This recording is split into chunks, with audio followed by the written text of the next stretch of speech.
More than 1 week since Hurricane Ian made landfall, parts of southwestern Florida are still looking at, months or years until they are completely recovered.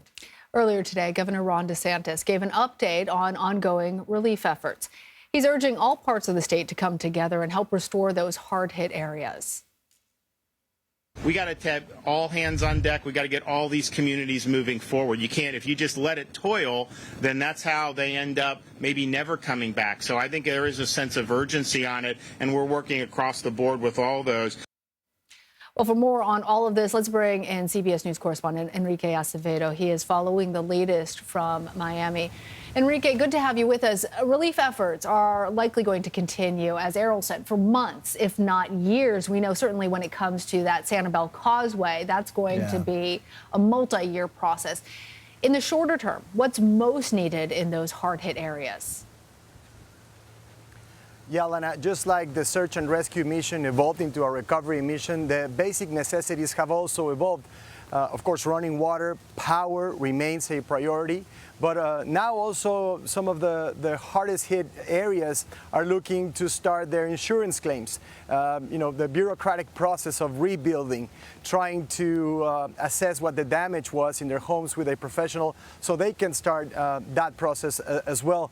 The governor said, of course, those basic necessities that I was talking about at the beginning, running water, power are essential.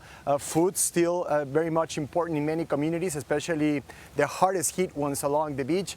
But now people are trying to rebuild their lives and get some sense of normalcy after a week. Hurricane Ian hit, and that requires the beginning of a long process of trying to rebuild their homes and their businesses. And Enrique, what's interesting is that Governor DeSantis had a relatively upbeat tone today. I mean, as he was kind of announcing progress being made, people in the crowd were cheering, and he noted that, like, for some of the students who are returning to school, they'll have an opportunity to play football this Friday and have a sense of normalcy again. But, there are still parts of southwestern Florida, businesses and homes there without power, the basics. Do we have an idea of how long it might be until those folks, a week out from the storm, will be reconnected to the grid? Florida Power and Light, FPL, says they want to get the restoration process done by Friday night. That will be tomorrow night. We have to remember that around 4 million homes and businesses lost power during Hurricane Ian. Now around 200,000 remain without power.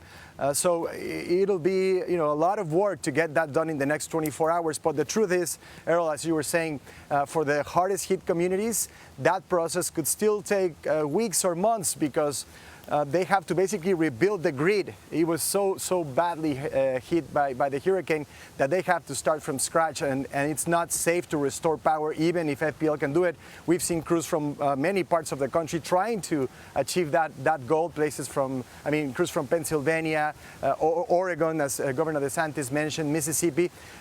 We'll see how much how much progress they can make in the next 24 hours. But again, for some communities, that is going to be a long process. Yeah. Enrique Acevedo, thank you. Thank you, Enrique.